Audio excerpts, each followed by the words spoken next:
Welcome to another podcast of the current situation at Manchester United. Manchester United lost 3-2 on the balance of play today at the Emirates Stadium. Now, in terms of the game itself and how we played and how they played, this was one of the best matches I've ever seen in terms of a rival match. Not just with Arsenal and Man United, but I'm talking about like in rival match period ever since. That has been so closely competitive. It was like this toss between two sides on each opposite end. I've never seen a game recently like that. Particularly in the first half. The first half was very enticing, very enlightening. Both sides going for it. Yeah, I mean Manchester United lost the ball here and there, but we recovered, and of course Scott McTominay played, which I didn't want him to play, but he started today. Um, Talk about that Rashford goal, man. You thought this Rashford has this signature move, and I'm noticing that he's using it a lot, and it's very effective. He just Neymar does this as well. Neymar does this like a lot. It's like he tries to fade the defender, and then he tries to shift his body a bit, and then he moves the ball through basically not make the defender. He's done that to Man City in 2016 against Man City, the Emirates Stadium. He's done that against PSG. He's done that against. The sides are unnameable right now. He's done that a lot of times. So this is like a signature move. So when he did that move and he got the space to get the shot off, I was like saying, okay, this is gonna miss, but it's gonna look like a close miss. Then they go score. I'm like, ooh, that was a whipping of a goal. Just beat the I mean, party, party. My man, party C was parted. He got not only nutmeg, but he got moved out of the way, and that was a very good shot by Rashford. 1-0 just shows that Rashford has been in form as of late. Um, yeah, man, it's just been a very good game, and then the equalizer from Arsenal. It was very reminiscent of the Thierry Henry goal that Thierry Henry scored in 2007 when Arsenal won against us at the Emirates Stadium, which I spoke about in my preview sometimes yesterday. When Ebiwe scored, crossed the ball to Henry. Hold on.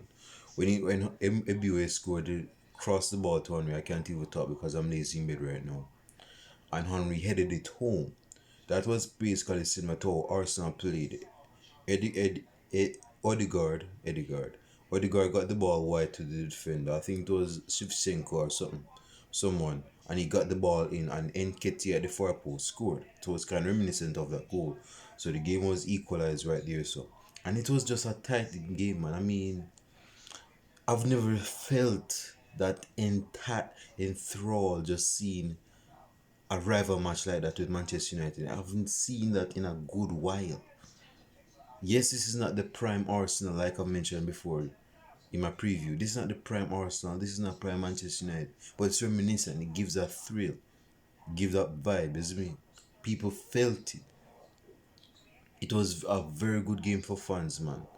And the fact that Arsenal go actually scored the winning goal, not the winning goal, but they took the lead by this audacious shot made from Saka on the right hand side. I'll say this, man.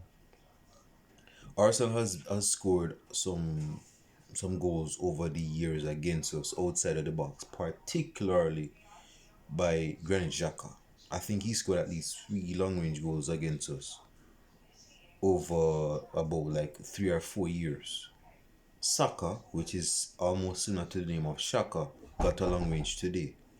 So he saw his English teammate Rashford go score a long range goal. So he must say to himself, alright, boom, I'm gonna score a long range goal too. Is that only you can score a long range goal? I'm gonna score a long range goal. Which was very sitting because Southgate was in, well, I don't even know why Southgate is still England manager, but he was in the stand watching.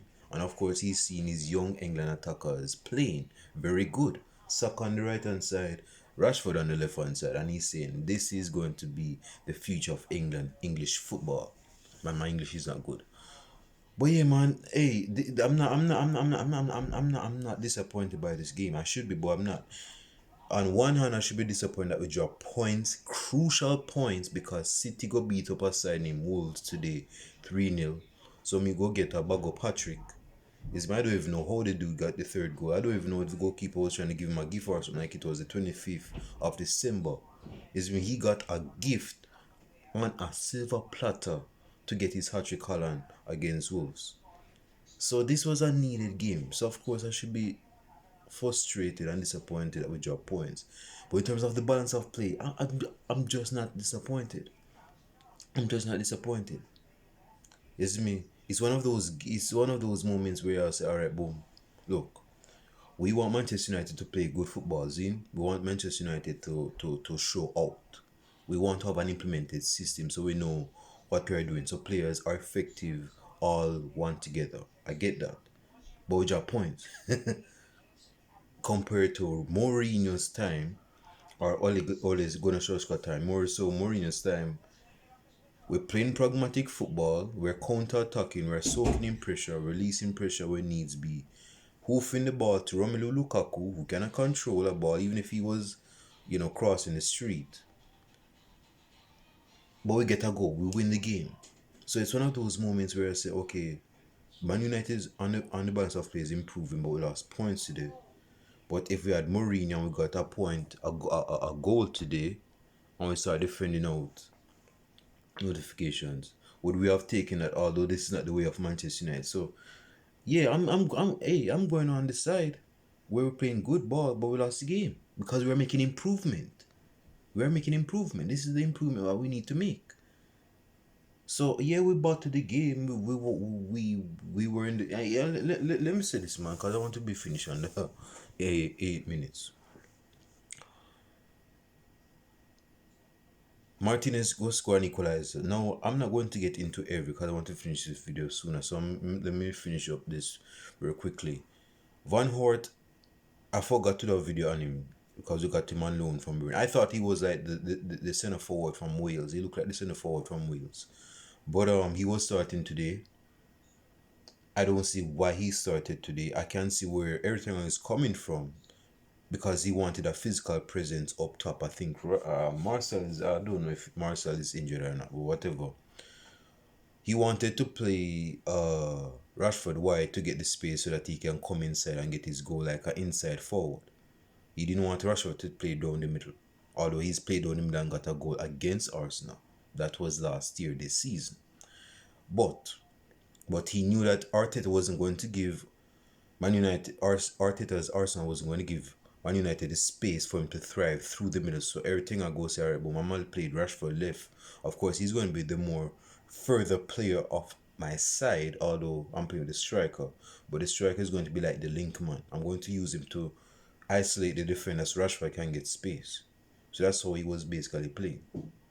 So Rashford, that's basically how the game go. He dropped back Van Hort, and Rashford was running behind him for the ball in space. But yeah, man, we equalize with Martinez. Hey, good header by the youngster. Hey, not youngster. I'm gonna call him Scarface because I look like Scarface. But Scarface, Lisandro Martinez, Scarface will equalize. And then Nketiah go get a second goal. I mean, my man could have had a hat-trick. And he's not even my man because I don't support Arsenal. But he could have had a hat-trick, but that's due to the heroics, which was in vain because they took the lead anyway. That was due to the heroics of David De Gea. A lot of points to take from this game, man. And let me say this, man. I'll have to do a video on this, brethren. Anthony wasn't to say that Anthony wasn't at his best is a very cliche understatement. I mean, a person with an IQ of like 5 wouldn't even know that. He's not at his best right now, Anthony. He's very lukewarm and hot and cold. I'm going to be doing an individual video on Anthony, man. Has to be sometimes this week because this needs to be addressed. So stick out for that video, like and subscribe to the channel, leave your comments down below. I'll show to you guys in the next video podcast. I'm out. Hey man, again, we lost the game today, but that performance gave me some hope that we're actually improving. We know we're improving, we've seen improvement. Show to you guys in the next video podcast. I'm out.